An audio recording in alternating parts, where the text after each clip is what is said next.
We've discovered that when a person analyzes their problems within the emotions of the past, they make their brain worse. They actually drive it further out of balance. They're over-arousing it. We discovered is that if the person can get beyond the emotion, truly get beyond the emotion, they'll free themselves from the past. And what we discovered is that if you teach a person to give up the fear, the bitterness, the resentment, the frustration, the impatience, the judgment, is to stop feeling that emotion. I know there's a reason why. I'm sure everybody's got a story, right? But there's nothing that's going to change that story until you change, right?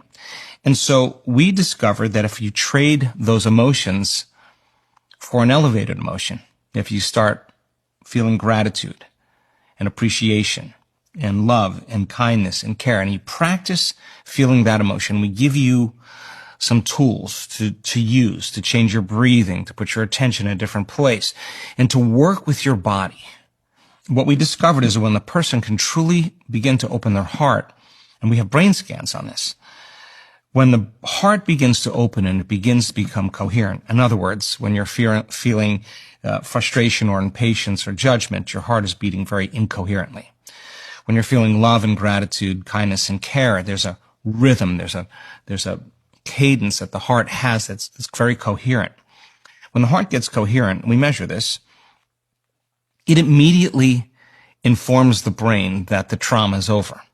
The heart tells the brain the past is over, the event is over, and it resets the baseline in the brain. And so now the person, when they look back at their past, they're no longer looking at it from the same level of consciousness. In fact, many of them will say, oh my God, I needed to go through all of that to get to this point right here. They'll tell you, they'll say, I wouldn't want to change one thing in my past because it got me to the present moment. Okay, so we work with Navy SEALs, special ops, prisoners. We work with people that have had some very serious traumas, have really serious abuses, just difficult childhoods. These people are, night terrors, suicidal, can't, leave their homes, socially having trouble, panic attacks. It's kind of funny because the moment that person actually breaks through from the emotion, and the words they typically describe